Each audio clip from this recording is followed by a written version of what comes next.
அடியே இங்க பாரு, கை காஞ்சு போச்சுடி. என்னடி என்னடி பண்ணிட்டு இருக்க? என்ன நீ கொத்து போட்டா போட்டுட்டு இருக்க? பணியாரம் வரலடா. அது அதுலயே போட்டுருந்தாலும் ஒழுங்கா வந்திருக்கும். நான் பேன் கேக் மாதிரி ஊத்துனா அது கடையில ஒட்டிக்கிச்சு, வரவே இல்லை. இதோ இது இது மட்டும் ஜஸ்ட் மிஸ். அது எடுத்து கடையில போடு, அது வெந்துடும். இங்க பாரு, களி மாதிரி பண்ணி வச்சிருக்கா. இது இப்போ பனானா புட்டிங் கேக். அல்வா. அல்வாவா? நீ அல்வா பண்ணாலும் ஒன்றும் வேணாவனா? டேஸ்ட் நல்லா இருக்கும். வேண்டாம், நீ எத்தனை பேர் அந்த இதில் போடு. இது பணியாரத்தோட நெக்ஸ்ட் லெவல் பா. அப்படிலாம் ஒன்றும் இல்லை, போதும் போதும், நீ கேஸ் ஆஃப் பண்ணு.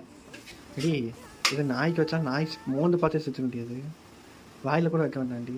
இதை கண்டி எதுவுமே பக்கத்தில் வராதுடி. இல்லடா அது அங்கே பாரு, பனானா அல்வாடா. நீ பனானா அல்வா. இதுதான் உங்கள் ஊரில் பேன் கேக்கு.